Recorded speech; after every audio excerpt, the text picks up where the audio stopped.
3 up, 2 across, tap that play button 3 times, and walk through the archway into Dialogue Alley.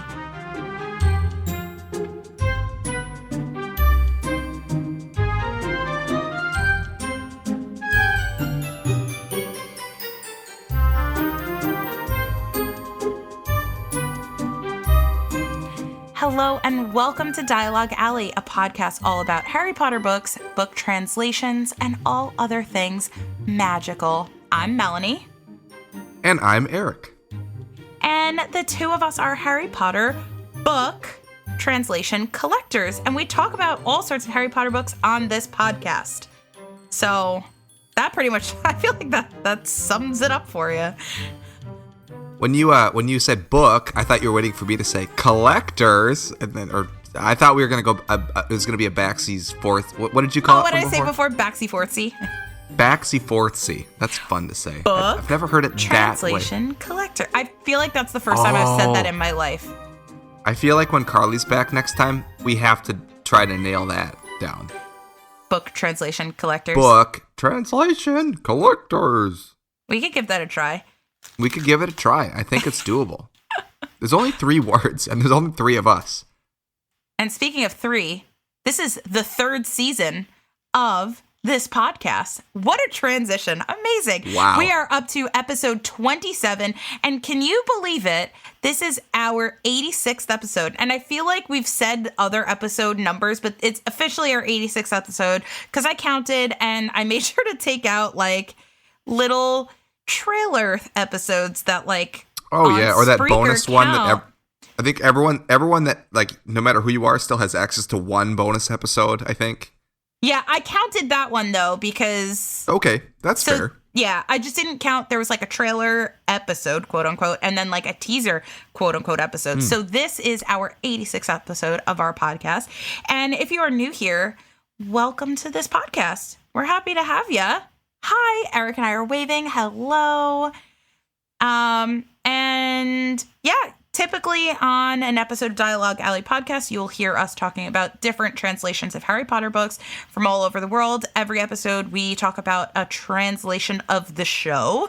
So we'll talk about one specific book in great detail. And sometimes we'll go into full sets of the books, and we'll talk about that for a little main segment. We have a knack for doing these like little mini series, and Erik wanted to start a new series today. Erik, why don't you tell us what that series is? Well, we don't have enough little mini series going. I feel like we maybe could finish some, because Carly and I started another one. No, with you, Melanie, you were there. We did the Illustrated Quidditch Through the Ages book. That's another mini series. But not really. But the title of this miniseries is Silly Scenarios. So that's all we'll say for now. Stay tuned for it. Might be silly. For this. You also might be like, go. Well, here's the thing. But that's okay. Is there are no notes typed up for the main segment, because I feel like we're just going to be going for it and talking about this silly little segment. But for this episode, we actually don't have any news. No, it's been really slow. Been quiet lately. We're in a lull. News month, actually. Well, you didn't have news last week either. No, we didn't have news last week either. Oh, I mean, I guess I was going to say I didn't transition to a news segment, but the only thing that I can say is that the Croatian Chamber of Secrets are starting to get in hand. Like, people are starting to get those, which I think is really cool. It's so exciting to see those books live. Oh, for sure. And if you are looking to get one of those, I think I don't think you were here, Melanie, when Carly and I talked about the pre-order for that, but you can still get that book from the publisher. So if you go to the website, and I will speak it for you, it is www. Which you don't really need anymore. Mosaic, it's spelled MOZAIK KNJIGA.HR.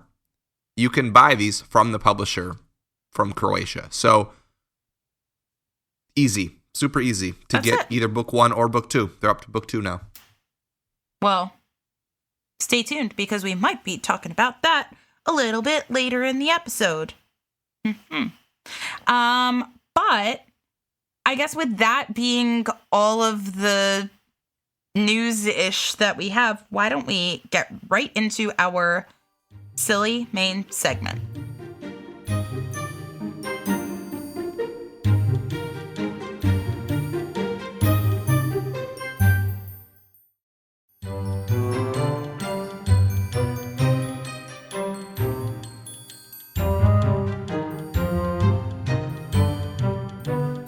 All right, so for the main segment for this episode, I'm going to talk about something that I was thinking about on vacation. I was just in Mexico for a week and had a lot of time to think because I was on vacation, which was nice.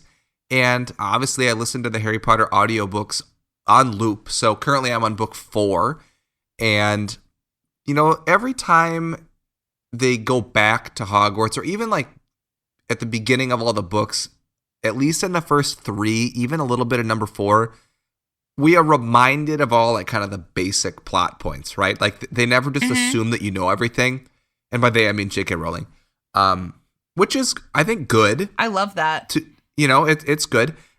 It does get kind of annoying if you listen to it like back to back. You're like, duh, I just read the first book. I know that he goes to a wizard school and has a wand. Yes, and has an aunt whose neck is long so she can crane over the neighbors. I know she always says something like that. And right. It's not as noticeable in the later books because they get much longer. But the first 3, it does get a little bit. But they mention in book 4, or, you know, this might have even been book 3, but I was thinking about it when I was listening to book 4, that when they go through the portrait hole, it's like a really small, you know, in and out kind of hole. It's a portrait hole. They don't call it like a portrait door or a portrait walkway. They call it a portrait hole.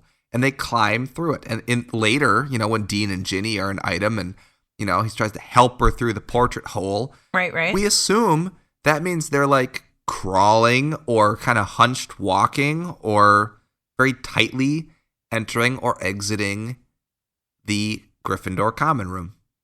And that got me thinking, because I work at a school and we have an emergency action plan on the front of every classroom so that you know where you go in a fire drill and a severe weather drill. And if you have to, you know, do a shelter in place in the school, where you have to go and stuff. Does Hogwarts have an emergency action plan? And that is my first silly scenario for this episode. Well, does Hogwarts have an emergency action plan? I mean, yeah. I mean, I think that Battle of Hogwarts kind of shows us that, right? They kind of show us that, like, the teachers do have something in place that they all kind of end up doing. Yes and no, because it was, I feel like if they didn't have, okay, this is purely Deathly Hallows, right? Because if we were talking about the same scenario in Goblet of Fire, they could have all gone through the One-Eyed Witch passageway or something like that. But by book 7, when they really needed to act on a plan like that, all of these like secret passageways were blocked up except for the exit through the Room of Requirement. So that was how they exited everybody. I feel like they had to kind of adjust their plans. I feel like in previous books, maybe that would have been the plan, would have been like, okay, let's like one single file, get everyone through the One-Eyed Witch passageway, or... But golly gee, how long would that have taken? Like, well, I was just thinking... Network. Duh. Like, there is that. Like, I was thinking of that too. I'm thinking more of like... And obviously, if there's a fire in Gryffindor Tower, hopefully some of the kids would try to put it out. They would all know Agumenti at that point. The emergency action plan should not be like, oh, well, if there's like a fire or something, the kids can just deal with it. Like, that's like, oh. But I feel like it would be. They're all witches and wizards. I know. Like, it would be like Agumenti your way out of there, man. Like, that would be. I know, but that's where I started getting the giggles because... Like, oh, well, you have 11 through 17-year-old kids there. They can just deal with the fire.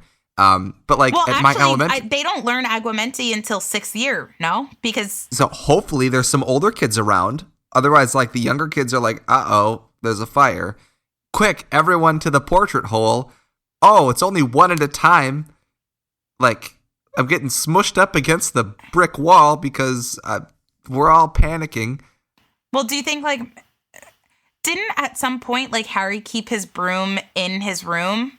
That's a good point. Instead of, so, I mean, you could just, like, Hogwarts Legacy and just, like, jump out the window, take your broom, and just, like, fly wherever you want to go. So you could elevator kids up and down? Like, all of you with brooms, quick, get kids out the windows. Or could you jump out the window and Wingardium Leviosa yourself? Yeah, I guess you could, and just, like, arresto momentum, like, slow everybody down a little bit.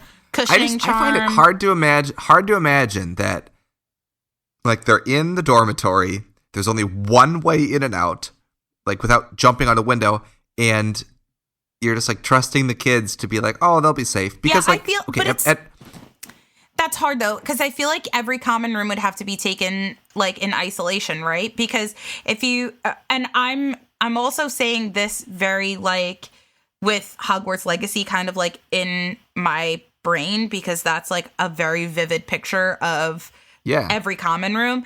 But, like, the Hufflepuff common room, they have, like, windows that, like, it's like a burrow. So, like, if you look at it from the outside, you see all these stained glass windows. You could just punch through a window and just run away. Oh, yeah, easy peasy. Ravenclaw Tower has, like, this platform outside, which we're not Ravenclaws in our game, but so we don't know yet if you could actually, like, go out there. But I know you can't land there if you're not a Ravenclaw, or you can't enter if you're not a Ravenclaw. So I don't know. But Slytherins are kind of screwed because you're underwater. Like, what are you going to do?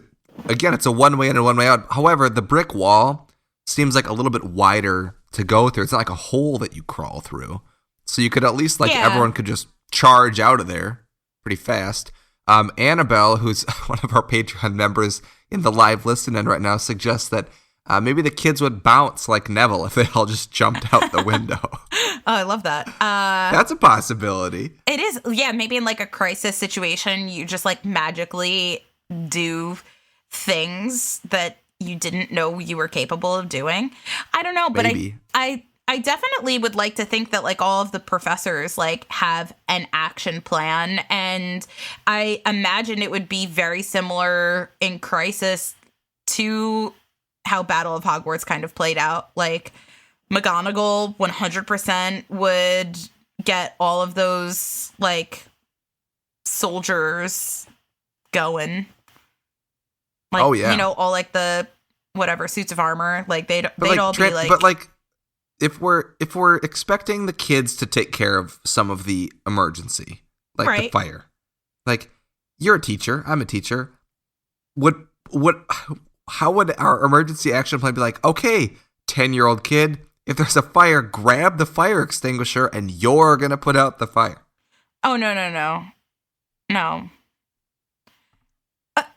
Listen, I'm a teacher in a very unique scenario, so I feel like... I feel like my kiddos, it's kind of just like, grab whoever you can and get them out. That's true. But... like, there's no way I would let any kid in my school grab the fire extinguisher and have a go. Like, no way. I feel like my students would have, like, a grand old time with that. In fact, that has happened at my school before, where one of the kids got one of the fire extinguishers and went nuts.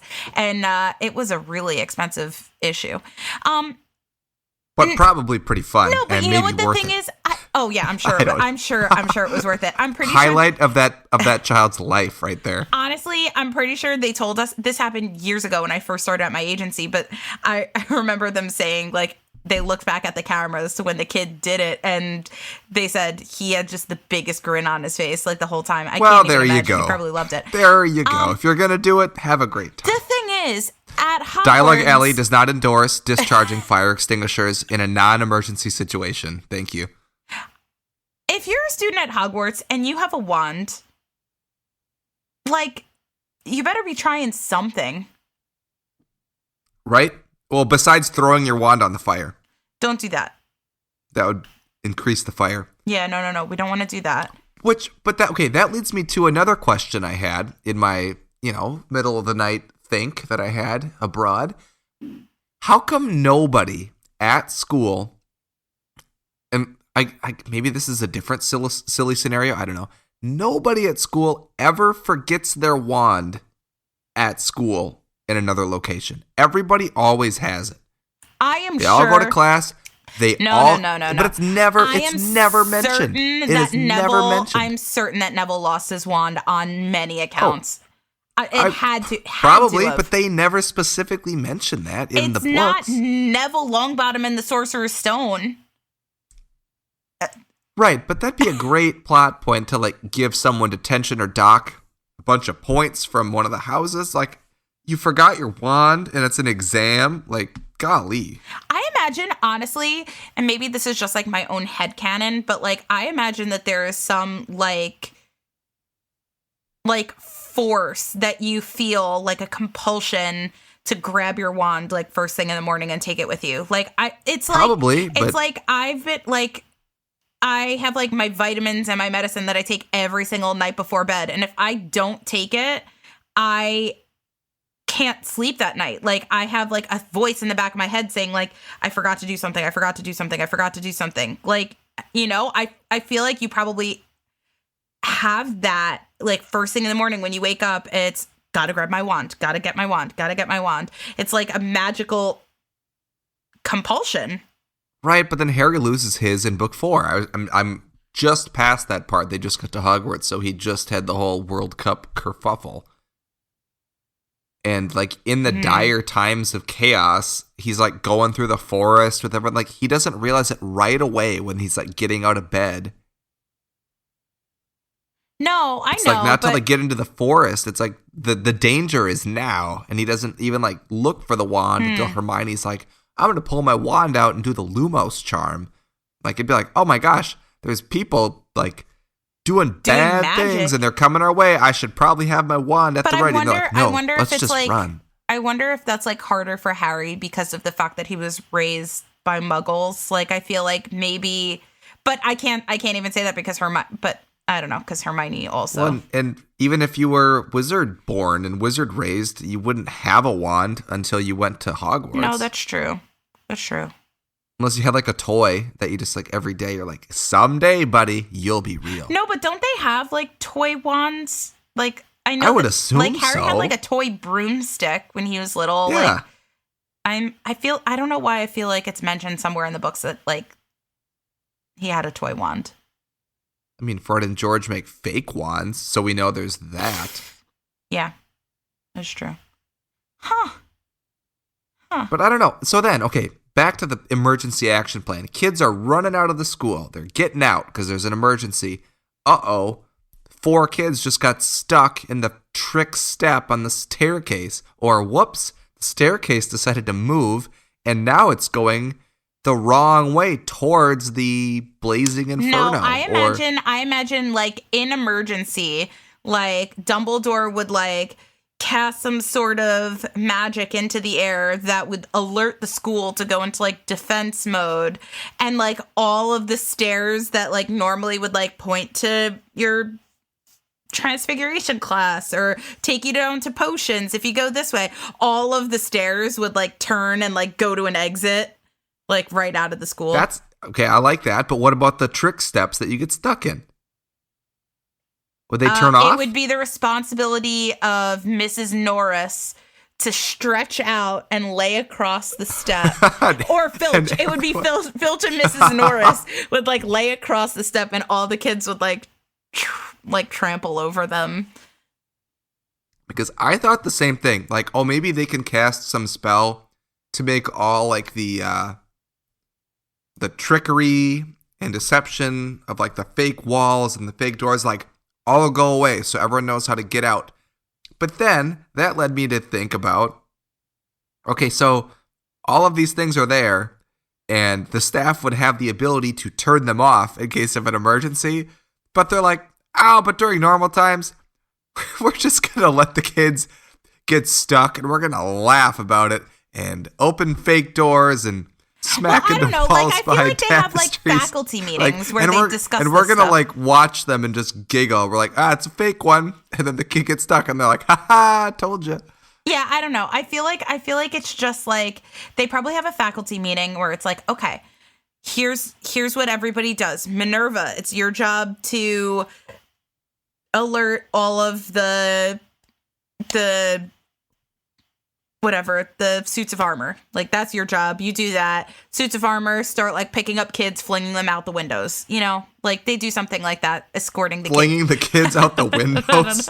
I don't know. Like, okay, she what would like, be more terrifying? There's an emergency, and you're fleeing for your life, and then all of a sudden, a suit of armor grabs you and chucks you out a window? I don't know. She would, like, Thank goodness, them I feel to do safe whatever they're supposed to do. I don't know. And then Flitwick is, like, charming things to, like, I don't know, blockade certain routes to funnel the kids to go in a certain way. And then, I don't know, Professor Sprout is just, like, putting, like, devil's snare and mandrakes, like, in the areas where you're not supposed to go, so it, like, points you in the correct direction. You know? It seems to me, and I think about this also, because I'm sure you've thought this too, working in a school, there's always going to be more students than teachers. Always. Yeah. Okay?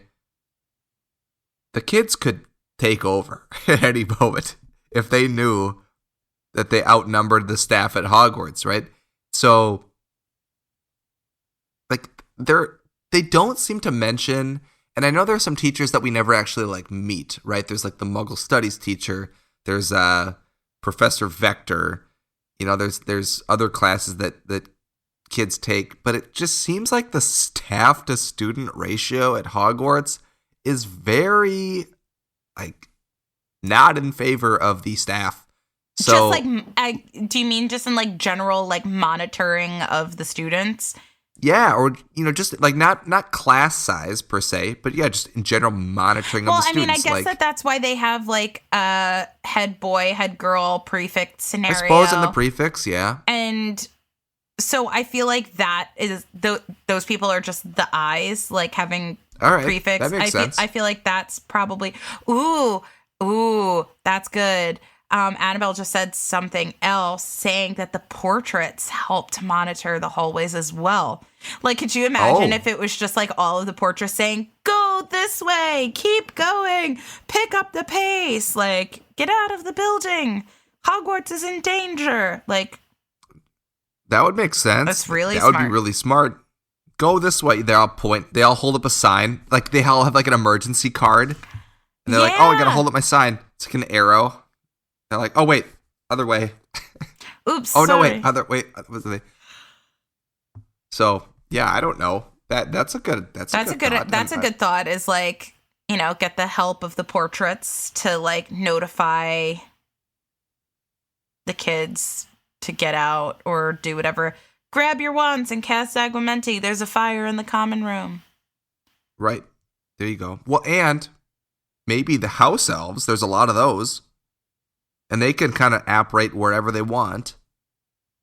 Maybe they could show up and... I wouldn't like to think that the house elves would get involved. I don't want to think that they get involved. I hope that they are, like, either safe in the kitchens or they're told to get themselves out. I don't want it to bear their responsibility. However, their magic is really good. You know, like, we learned that. Like, they can do anything. I don't want them to be put in any sort of, like, danger. That makes me so sad. Yeah, I'm just at the spew part right now in book 4. Yeah, I feel like Hermione would be very, very against. Like, if she found out that the house elves had to, like, put themselves in danger's way to notify the students of anything, she would be like, nah, this is going to be my career now, is to fight against this.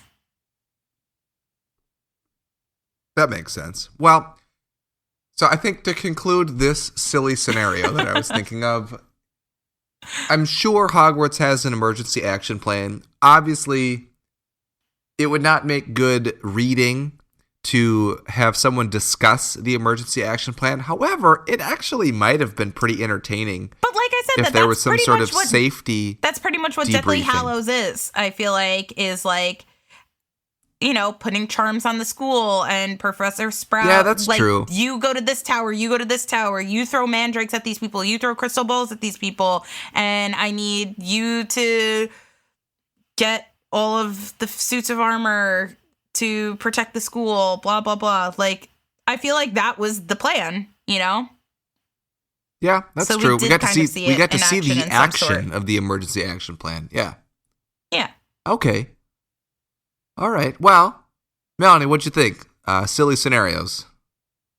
Continue, or is this a first and last segment of silly scenarios? It was definitely funny. I feel like it goes along pretty nicely with our like what if storyline. Ooh, yeah. Right? I feel like, I always love thinking about like the what ifs, or like, like what our headcanon would kind of be, sort of thing. So I'm about it. Yeah. When I think the more I listen to these books, because I listen to them all the time, like I start to think about just like the logical day-to-day, like living at a boarding school that also happens to be a magic school, right? Like the things that they don't have because they don't have the technology, they have magic instead, or they don't have.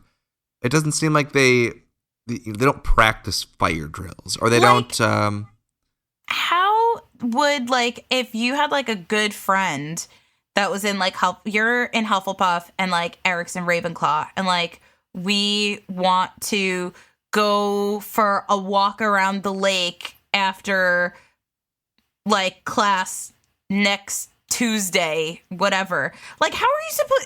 It's not like you could like text someone to go do something like that. You could send him a letter. You have to like write a letter to an owl. You have to walk all the way to the owlry.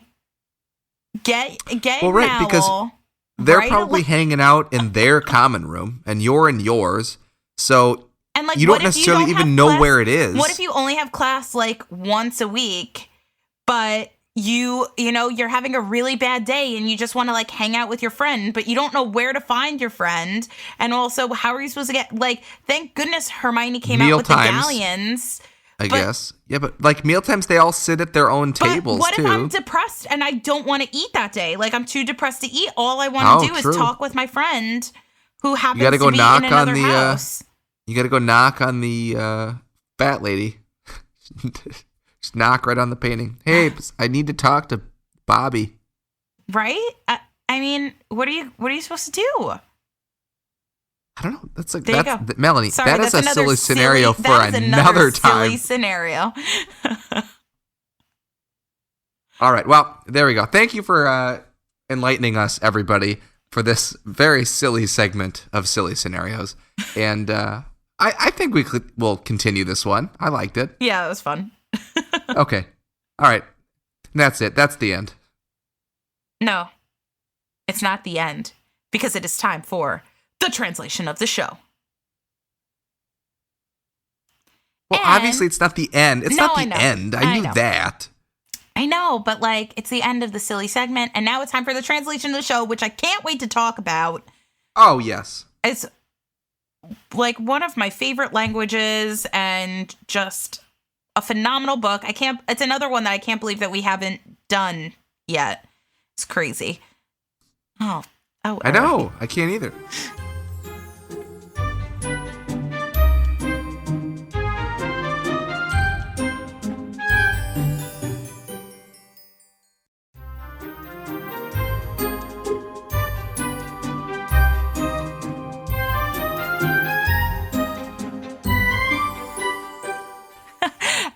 So the translation of the show for this episode is the second translation of Croatian.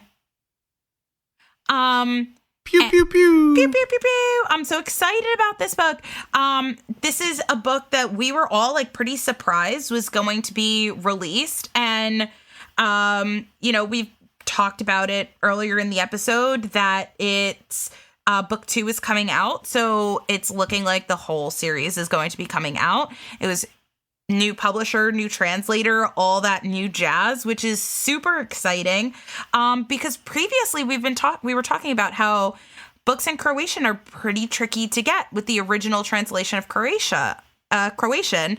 And I can vouch for that in saying when I was in Croatia, it was impossible to find book 1. I only saw books 2 through 7. I bought book 6 when I was in Croatia just because book 6 is my favorite. I had to buy something, even though they didn't have book 1. I remember book 1 being pretty tricky to come by. So now it's just so cool that it's been retranslated. If you only are collecting languages and not, editions or books that are different, whatever, then you could just get this book in Croatian and you don't even have to worry about the first translation of Croatian. So that's pretty cool to think about too. And what's even cooler is this book has unique cover art, which we will get to in a little bit. For now. For now. It's the first language to come out with this cover art. However, it's not brand new to us cover art.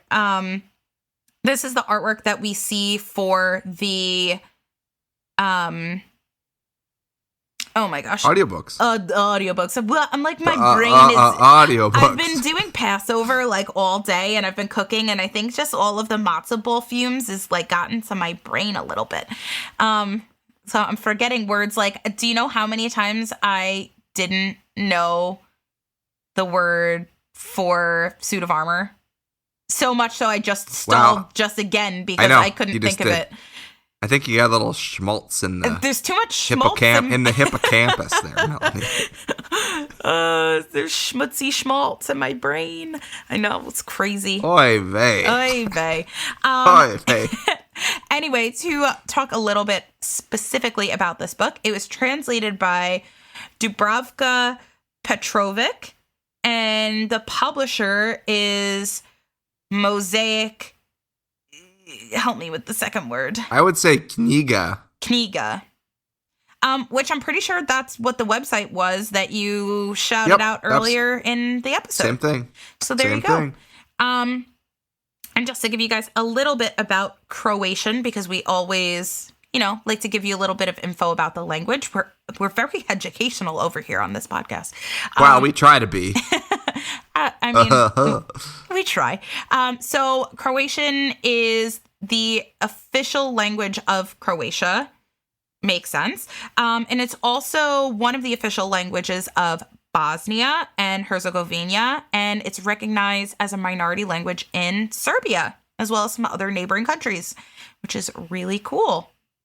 I feel like, haven't we said that it's mutually intelligible with Bosnian? With Bosnian, because, when we did the episode and the original translation of Croatian was the translation of the show, I could not find it for sale. When I was looking for the rarity and the value, I could not find it for sale on any bookstore website even in Croatia. Like, I was looking at bookstores in Dubrovnik. I was looking at, just any bookstore from Google in Croatia, and I could not find them. But what I could find was the Bosnian reprint version, which was super bizarre to me because prior to the reprint of Bosnian, that book was hard to find. So yep.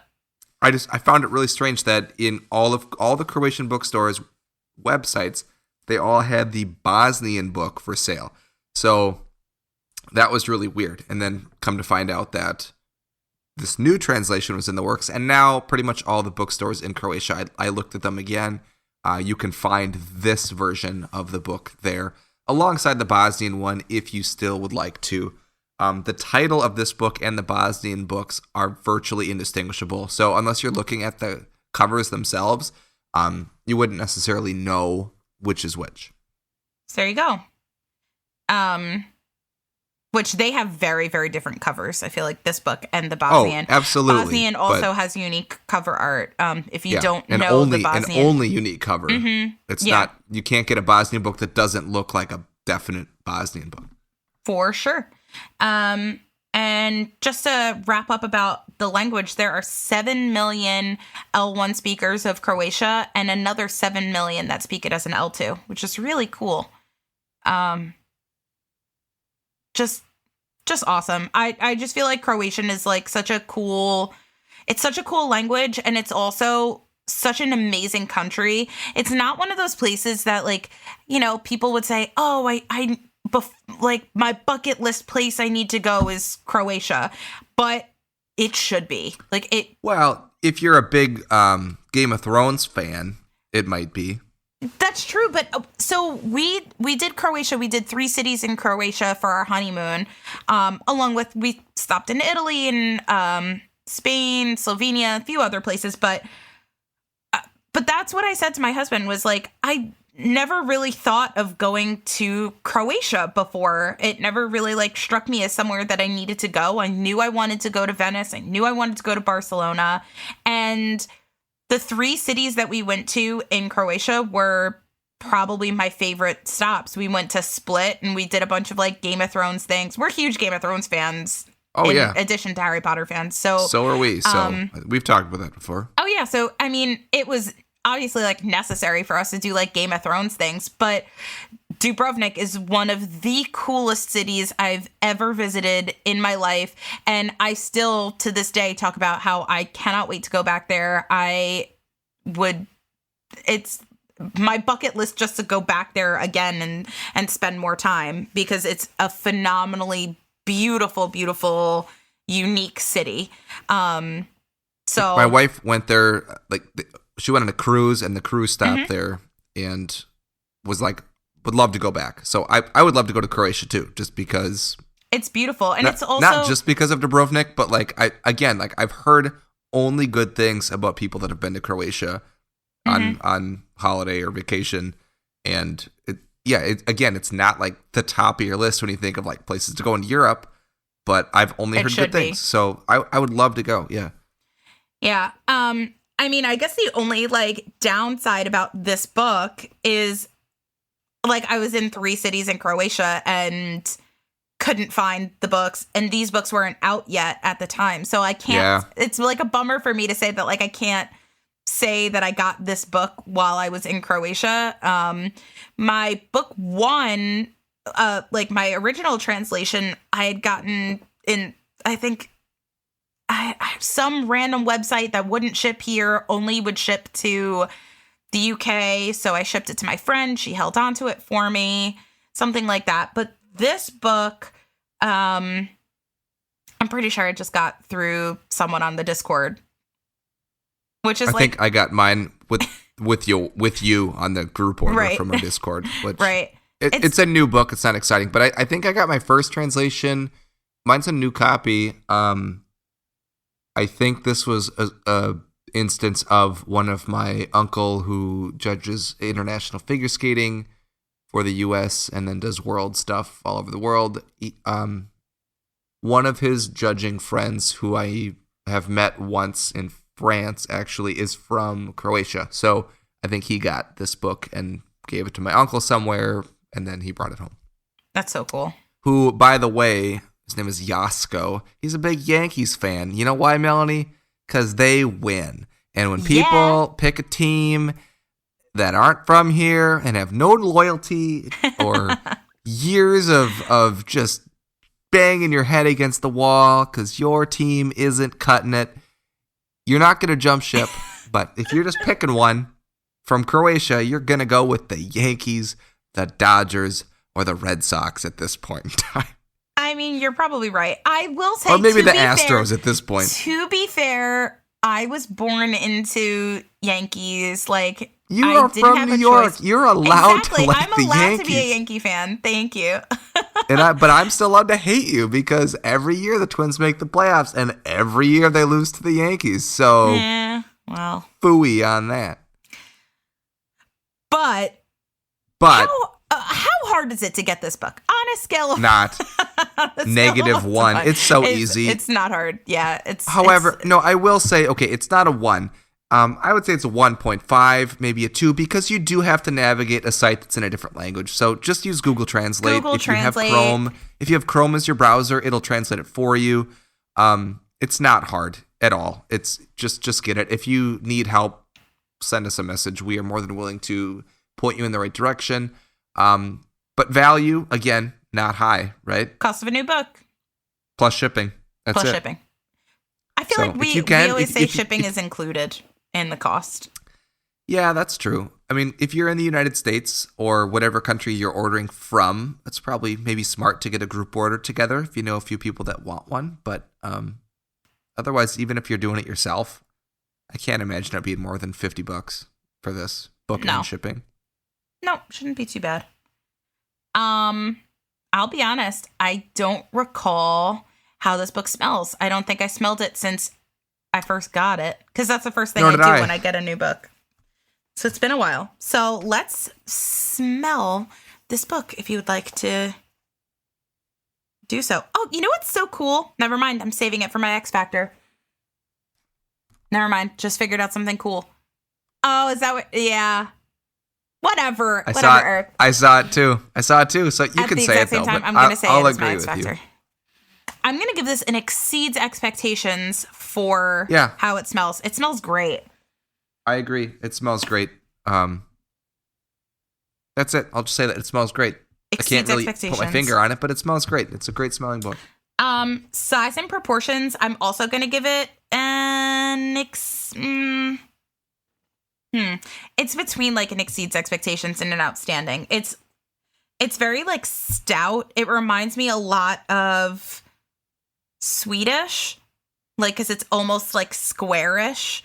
No, I'll give it an outstanding. I actually really like the size and proportions. It's I do really too. nice. I was like, immediately, I'm like, it's outstanding. And when you led with like, I think it's an exceeds, I was kind of you know what it is I realized, I don't know if it was last episode with Carly or the one before, where I was like, I just have certain books that are like very stand out when it comes to size and proportions, like Swedish, like Czech, like Asturian, like Lithuanian. Those ones really stand out to me for above and beyond size and proportions. This one like doesn't stand out as much, but it really is pretty great. So it's gonna still get an outstanding. I agree. And also how the book feels in your hands, I would also give it an outstanding. I love that for a hardcover, it's not bound too tight. The book kind of like flops open really nicely. It could be held in one hand while reading, which is really nice. Like, this is beautiful. And you're not gonna crease it. It's a pretty wiggly spine. Do you hear that? Yeah, well, I was That's like, good. If you grab it like so, vertically, you can kind of like move it up and down between That was your the fingers. sound. That was the sound I just Oh, that was making. the sound? Yeah, I'm trying to make my sound into the microphone, but you can't hear it. It's like a little squeaky. But yeah, it's one of these, the hardcover books that doesn't have a jacket, and which means all the texture is just what they put on the hardcover, and I think that's spot on. I think it feels really great. I do have some scratches already on my cover, which maybe dips into quality a little bit. However, it still feels really good. But if you like put your fingernail on it and just rub it down, and I guess now moving into quality, because I'm giving it an outstanding for feel. It scratches really easily, and you can't get rid of it. And you can really only see it if the light hits it in a certain way. Yeah. So it's not a huge deal, but it does scratch and indent pretty easily. So it's not necessarily that durable of a cover, but it looks great. And our copies are brand new, so I can't really speak to that because it hasn't sat on my shelf for a while. But like you mentioned, the spine's great. It doesn't crease. It opens well. It's got a glossy, not raised, but it's got a glossy, different texture for the Harry Potter font. Mm-hmm. I love that. And the J.K. Rowling font at the bottom. Same with the spine. It's really good. I love the back cover. Like it's organized in a nice way. I think the quality is really good. I'm going to give it an exceeds expectations. For how it feels in your hand? No, that was an O, and I led into for quality. For quality, I'm giving it an exceeds. How it feels, I'm giving it an O. Okay, yeah, quality, I would also give an exceeds expectations. I feel like it looks gorgeous. Yes, absolutely. The corners hold up and are super sharp. I like that the covers are very thick. As we were saying, like the spine is like kind of wiggly, but I feel like that's intentional. That's not like a poor quality issue. I do think that it's bound quite well. The paper is like nice quality. I agree with Erik. Sure. I feel like the only downside is because it's not that super smooth, buttery, like we usually say. It's just like kind of a matte finish texture. That's why it gets like the oils from your fingers kind of get to it a little bit and leave like fingerprints and greasy spots. So that would be like the only thing that I say. And that's like kind of nitpicky as far as But again, quality it's issue. a book. It's supposed to be read. Like, I think it's really shocking when you have read a book or held a book and it looks like you haven't.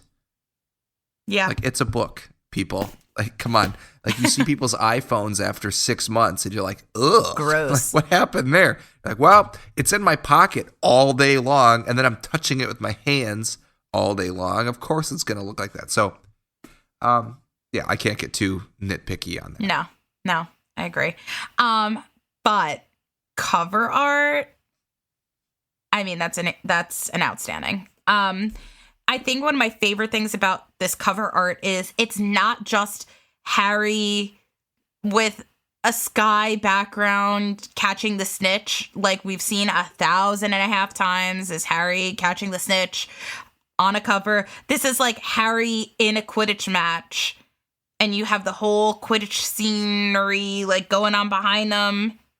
You get other people, like, other players. That's cool. That's yeah. cool. With the castle in the background, kind of like foggy. Yeah, man. It's really cool. And it's for the amount of dark colors that are used on this, it's a very cheerful cover, in my opinion. Even though the tone is like very intense, he's at the, in the middle of the game.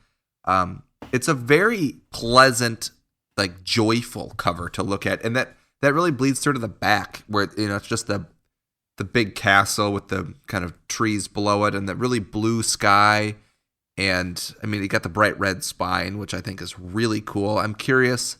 I didn't even check if the spine color is red on the second book. I don't think so.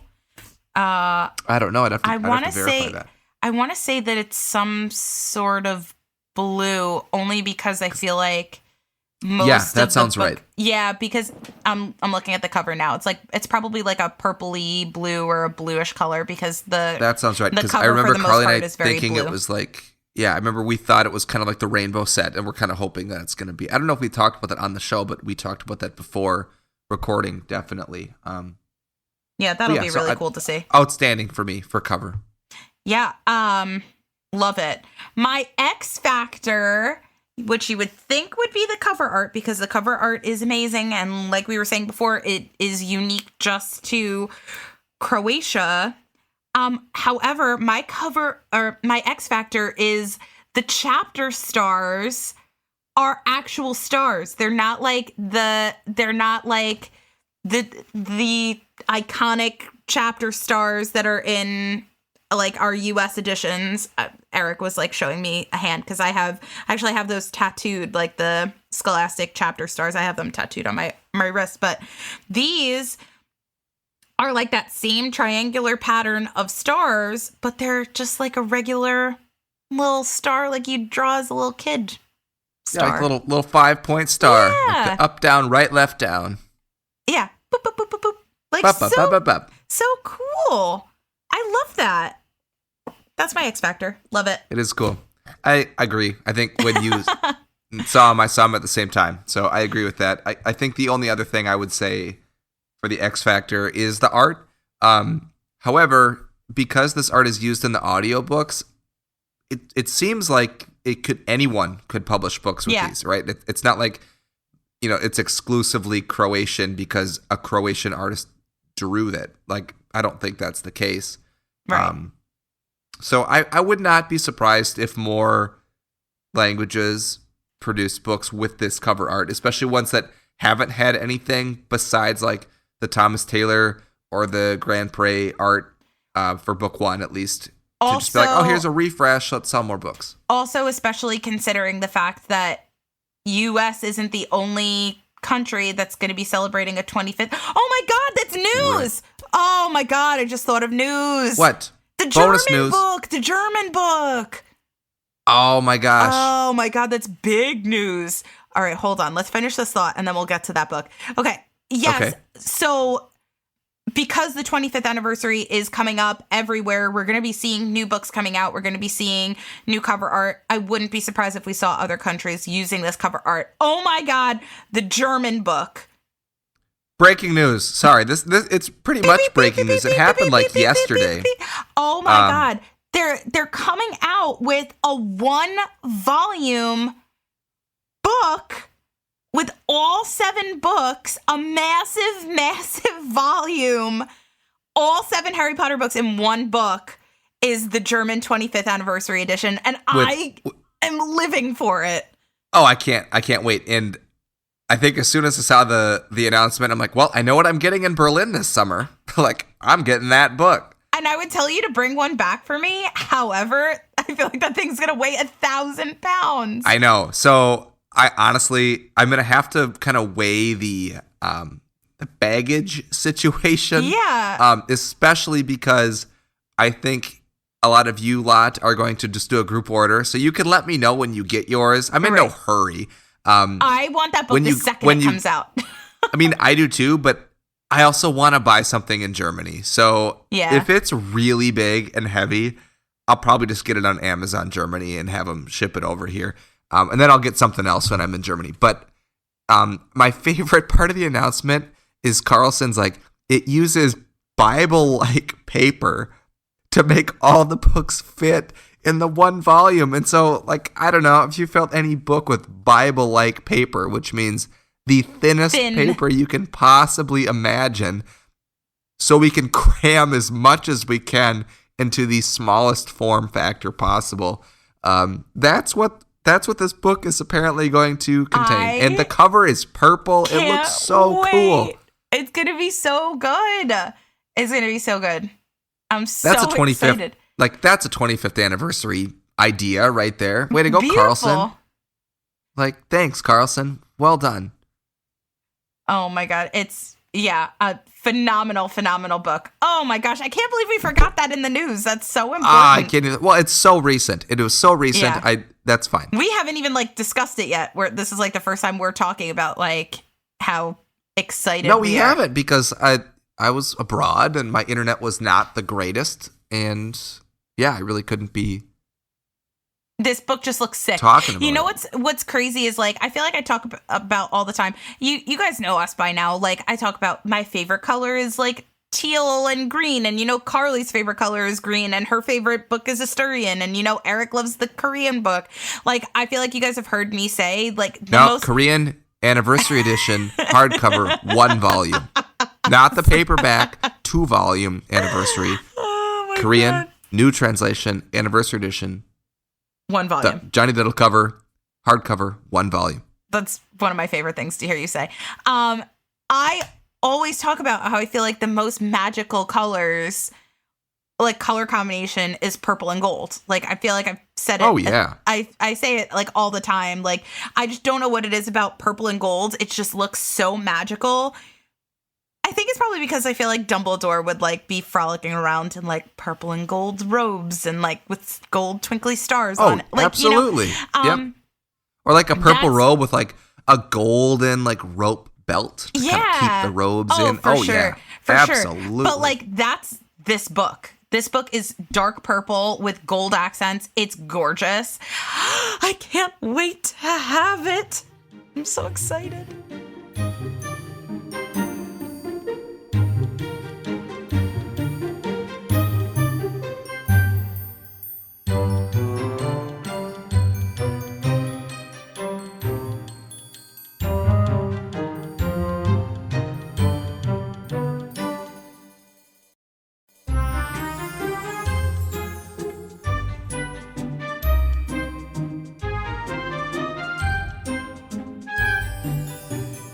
And I think on that very high note, we can say that is all the time we have on this episode of Dialogue Alley. If you want to get in touch with us, if you haven't already halfway through this episode been typing your email hey, you didn't talk about the new German book. Well, we did. So if you've already sent it, I'm not going to reply because we already talked about it. So if you haven't sent us any messages and you'd like to get in touch with us, you can do so in a lot of different ways. Carly, Melanie, and I are all on Instagram. Carly is at All the Pretty Books. I am on there at Nocturne Erik with a K. Melanie is at the Harry Potter Collection. And our show is at Dialogue Alley Podcast. Melanie and Carly both have wonderful websites at alltheprettybooks.net and theharrypottercollection.com. This podcast has a website, dialoguealley.com. Fancy that. We're on Twitter, dialogue_alley. We have a Facebook page. Melanie has a TikTok. Oh, yeah. That TikTok is Magically Melanie. That's me. New handle there. Don't go to the old one. Although, what happens if you go to the old one? I don't know. I don't know either. I should try it. I'm still like so new to TikTok. Like, I don't know. I just do the things that I think are funny, and I post every so often Harry Potter things, and it's silly. That's it. You mean like a silly scenario? Just like a silly scenario. Oh my gosh. Yeah, and speaking of silly scenarios, let me know what you think of that, actually. That was totally like not what we normally do. But I thought it was worth discussing, and I feel like there are some more. So if you have a silly scenario that you're like, hey, you guys should talk about this because I think it's silly, let us know. You can send us a DM on Instagram. You can email us at dialoguealleypodcast@gmail.com. I think you can contact us through our website as well. So let us know. We'd love to hear from you, as well as any feedback you have. If you'd like to leave a review, you can do so on any of the sites that you're listening to, Apple, Google, Spotify, Pandora. We're on all the places. Another place that we are is MuggleNet. So we are a MuggleNet family podcast. If you go over to MuggleNet, you can find us on there, as well as plenty of other Harry Potter news, updates, and other podcasts to listen to. So go ahead and check them out. If you are listening to us and you're like, hey, I want to support these people even more than I already do by listening to their show, which, in my opinion, is more than enough. But if you want to take it a step further, we have ways to do that. We have a Patreon, patreon.com/dialoguealley. By joining our Patreon in any of the 3 different tiers, you get access to our Discord, which is a wonderful community of like-minded Harry Potter fans. We all love Harry Potter. We all love Harry Potter books. Most of us love Harry Potter translation collecting and book collecting. It's a great community to join if you are interested in the slightest in collecting any sort of Harry Potter book. Someone is there to help you kind of get started or get on your way to kind of making your collection whatever you'd like it to be, which is really helpful. You can also get access to ad-free episodes, bonus episodes. You can listen in live like Annabelle has been doing. Brock stopped by for a little bit this episode. And you can kind of interact with us on the show, which is a pretty cool perk there too. Melanie? Yeah. I don't know what. Yeah. Yeah. I don't know. Sure. Yeah, man. That sounds great. I don't know. You say because you're basically Canadian. I don't know what we say really on Long Island to agree. I said that because most of the people that own like a condo in the building we own a condo in Mexico are Mexican. They're from Guadalajara, but the few that are not are all Canadian. And so they say A all the time. And I love that. Oh, brother, they really do say A all the time. They do? We do not here where I live. Even though I'm very close to Canada, we don't say A here. So that is a major difference. We'll take that. So that is all the time we have. Thank you so much for listening, everybody. We'll see you next time on Dialogue Alley. And now it's time to walk back through the archway and into our daily lives. And we will talk to you later. Thanks, everyone. See ya. Bye.